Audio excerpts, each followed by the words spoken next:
to influence a network that's that large, the first thing you have to do is have your own house in order. And if you think of, if you've been following anything around the Coca-Cola company, you will have seen over the last couple of years that we're on a major change journey. So the title of this session is Digital Transformation. You come from two very different types of companies, both $50 billion, that is, revenue, give or take. I think Coca-Cola just crossed $250 billion of market cap in the last week or so. Nice milestone. But in one case, we're dealing with a total beverage company where I don't think we've yet figured out how to digitize Coca-Cola or a beverage. Maybe we will soon. And in the other case, a company where pretty much everything being conveyed on the network is digitizable. So let's start with each of you giving us a sense for what does digital transformation mean in the context of the Coca-Cola company and Telefonica. Barry? Okay, yeah, for the Coca-Cola company, it really starts by putting the consumer of our products at the very heart of what we do. So when you think about how people interact with brands today, how they find brands that they want to enjoy, how they work in digital spaces and get influenced by other people, how they're able to set their preferences in a very different way in a digital world, it starts by us having the best possible digital marketing and creative and creating the drinks that people want. And then if you think about how you then shop for your products and how that changes in the digital world, whether they're pure play digital platforms or a mixture of brick and mortar, for us having the right pack price in every one of those channels and the availability in the digital world is really, really important for us. And so we have a set of work around that. And, you know, if you think about our company, we're part of a franchise system. We have over 700,000 people that work across the Coca-Cola system, and it was all built in having our drinks within an arm's reach of desire. That was the mantra the company was built on. And in the digital world, it's the same. You just need to be relevant in our consumers' digital spaces. And then finally, for the company itself, if the market's moving quickly, if patterns of consumer behavior are moving quickly, then we as a company need to move as fast as the market is. And so we have programs about our growth behaviors, about our agility, about empowering people, about being inclusive, and about being curious so that we can keep reinventing our company and be relevant for the next 133 years. How many products do you have currently? We have over 500 brands around the world, and I think it's over $20 billion brands that are built in different marketplaces. Over $20 billion brands. Yeah. Okay, we'll come back to that. Mariano, digital transformation from your perspective. Digital transformation is everybody's talking about it, and way to define it. It's like one of those McKinsey terms, right? Exactly. It's about radical transformation of either business processes, the customer experience, the employee experience, through the use of new technologies. And I visited dozens of companies, clients of Telefonica, multinationals last year, and everybody's saying, I am through my digital transformation, and rightly so, because if you think about it, every single company, it's affected by new technologies that are disrupting their market. And your job is to be their partner in... Exactly, and the question is not on the what, because everybody is sold on the need for digital transformation, but when you dig a little bit deeper on what is happening, the how is where people get lost. And I see many companies talking about digital transformation, but getting stuck during the process. No? What would be the example? Well, for example, there are many companies that they're trying to embrace the world in digital transformation. And again, going back to the three dimensions that I mentioned, you have business processes, your customer experience, your employee experience. Each one of those dimensions can bring different types of value creation depending on which segment or which area you are. If you're a healthcare company, if you're a telecommunications company, if you're a consumer company. So you have to choose where do you want to focus. And many times what I see is companies trying to come up with or to do at the same time 250 different projects on digital transformation, and people get overload with the communication, and they don't see much of results in the short term.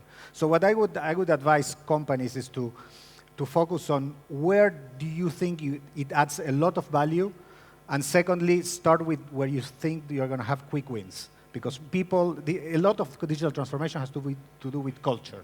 Got it. We'll come back to culture in a moment. Barry, you operate in 206 countries? Yeah. Can you list the ones you're not in? No, I'm just kidding. Yeah, North Korea. It's North Korea, okay. That's a good, all right. It's a short list, though. You've got Yeah. more countries than we have here at the OurCrowd Summit.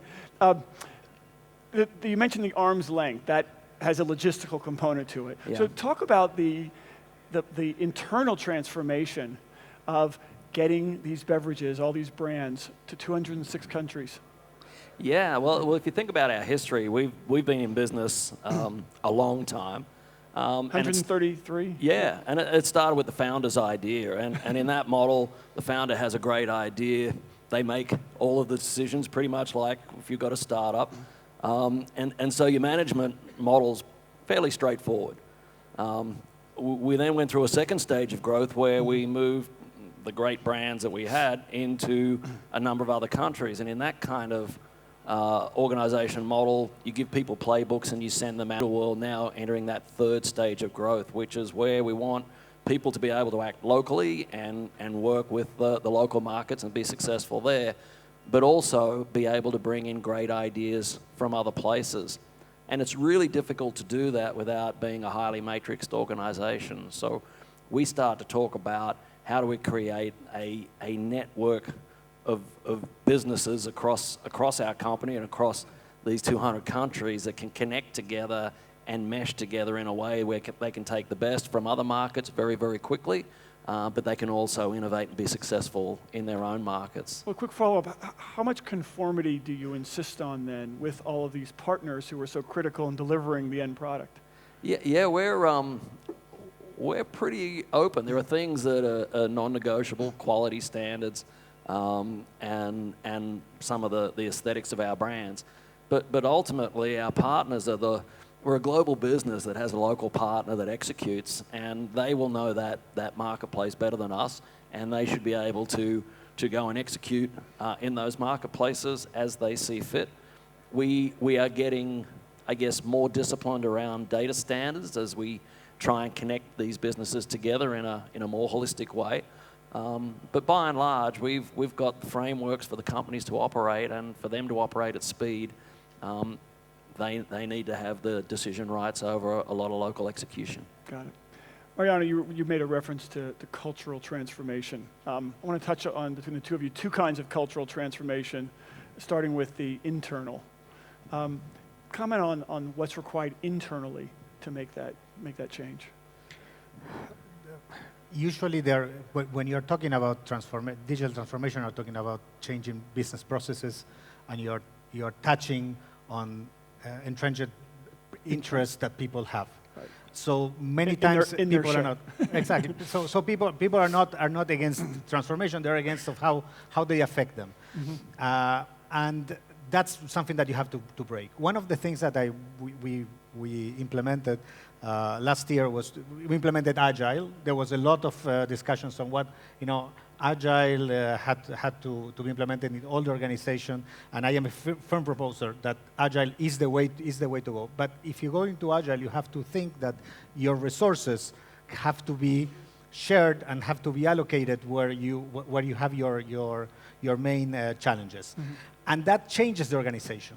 If tomorrow you need to allocate people from one area to another, you have to create new teams, and people have to report to people that they reported before, 6 months before. This has to change, and that's probably the most difficult part of the experience. Now, Barry, you said you had 700,000 employees, and I believe some of the HR functions come under you, right? Yeah. Talk about that element of digital transformation. How do you get 700,000 employees to think in a different way, to adopt new systems? Okay. So across the Coca-Cola network, which is the company that creates our brands and experiences, and then our franchise partners, we have, I think it's around 770,000 people. To influence a network, that's that large, the first thing you have to do is have your own house in order. And if you think of, if you've been following anything around the Coca-Cola company, you will have seen over the last couple of years that we're on a major change journey. Some of it's structural, so we went to a model that has a lean center, which moves decision-making out to the field. Some of the structural components have been to bring a number of these services together with technology so that we can create true product models to get us to move faster and move with some more certainty. And then part of it's cultural. And in any of these changes and in any model where you want to influence and get the best out of people, it is really about empathy. It's about understanding where they are and helping them through on their journey. When we think about trying to influence and align against core principles, so many people in our system, there is a platform play. I think there's a major technology play that allows you to build that network effect. And so we're working with a number of startup companies and Microsoft as a partner to build that platform together, so it's easier to bring people together and easier to have knowledge transferred.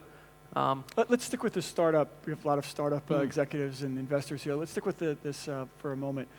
Working with startups in this transformation, could you both comment a bit on how you think about that? Yeah.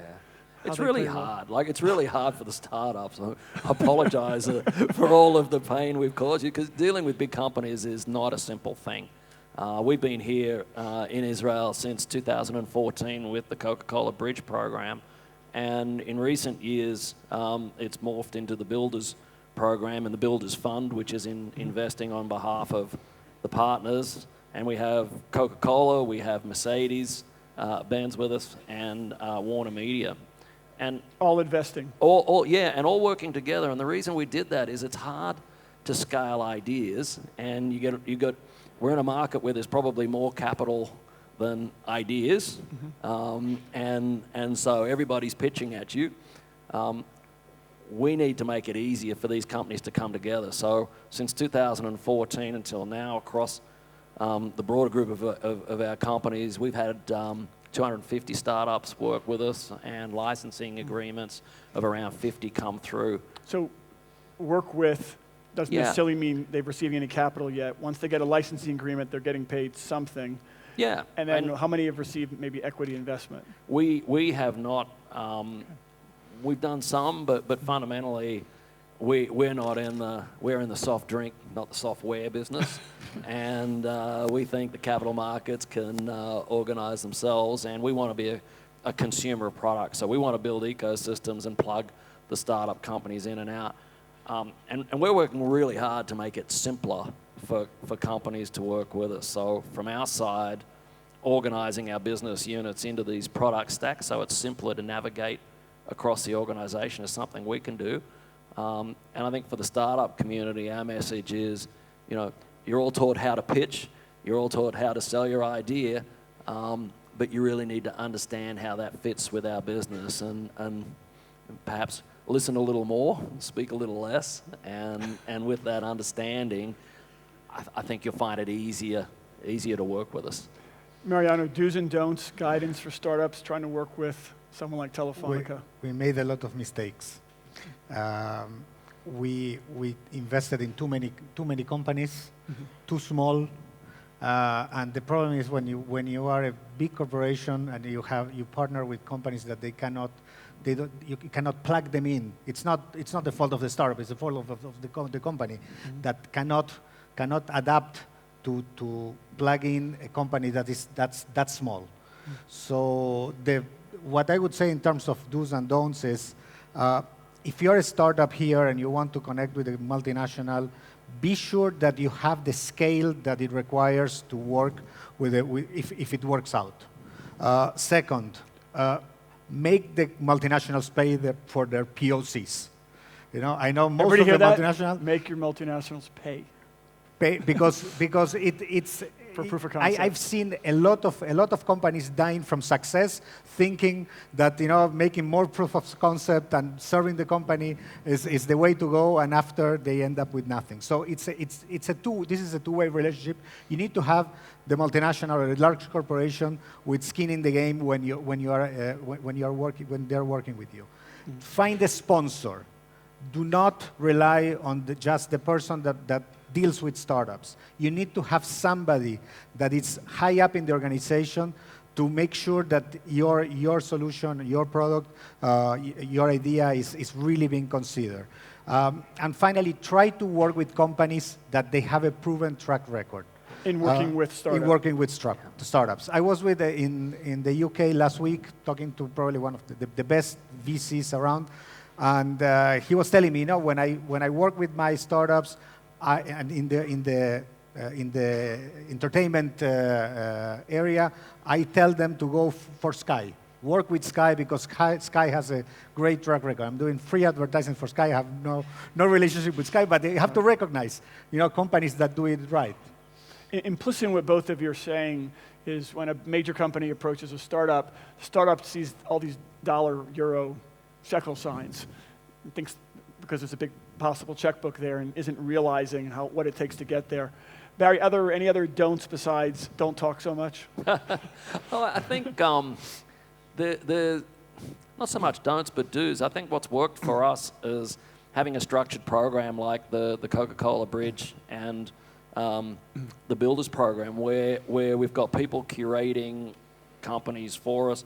There's mixtures of different funds working in and out, and we're actually coaching the startups onto how to commercialize their business and working with them. So there's value in the program for them. There's value in the program for us as we take the technology in. I just think it's really hard knocking on doors, with major companies to get success unless they've got a structured kind of program or something in place. I think it's difficult. You need to drive some kind of scale, and ultimately with your product, mm-hmm. To the point about being able to plug in, you have to be able to scale with the company, and so being able to. Otherwise, you've gone through the whole process and you can't get the full benefit. Yeah. Right. I have some advice for large corporations. Please. Is when you are trying to engage with startups, obviously we have to be open. I think nobody here now advocates that companies can be successful without being part of a huge ecosystem. The way to partner is through APIs, and especially in digital transformation. So one of the things that you have to be very, very careful is that think about everything that you're doing with open APIs, because that's the way to partner with startups. Great. Focusing a little more on Israel for the moment, anything particularly distinctive about Israel when you think about the early stage or mid-stage companies that you partner with in your experiences? I've been here following the startup nation and all the ecosystem for more than 10 years, and every year that I come back, I say, this is it. This is the peak. I've never, it reached more than what I ever imagined that Israel could achieve, and every year I'm proven wrong. Mm-hmm. And looking today at $8 billion in investment in VCs, $21 billion in exits, what Israel is doing in cybersecurity, what it's doing in AI is frankly amazing. Keep doing what you're doing. Any Israel-specific comments, Barry? Yeah, I'd say the energy is what gets you, and the mix of, I think, national pride and what you're trying to do for Israel as a nation, but also just what you're doing for the tech industry and how fast you can adapt. I mean, most startups will change direction several times in their life cycle. What we really like here is if we do get the startups that can listen and understand what we're trying to do, the way that you can pivot and adjust is second to none. Barry, one last question. We're running out of time. You mentioned cybersecurity. Yeah. Coca-Cola has kept probably the world's greatest trade secret in a vault for 95 years, mm-hmm. really secret the full 133 years. Any lessons for cybersecurity companies from what Coca-Cola has done? With the secret formula? The secret formula, yes. Yeah, well, I would tell you that it probably is a bit like your network engineering and your cloud engineering. You need to segment, and so we have different components of the formula that are created in different places and stored in different places, and some of it is in a truly digital world. Having some things offline is probably better than keeping everything online. The segmentation's interesting. I didn't realize that. Good. We're being belled off. I want to thank both of you so much. Terrific session. Great. Thank you.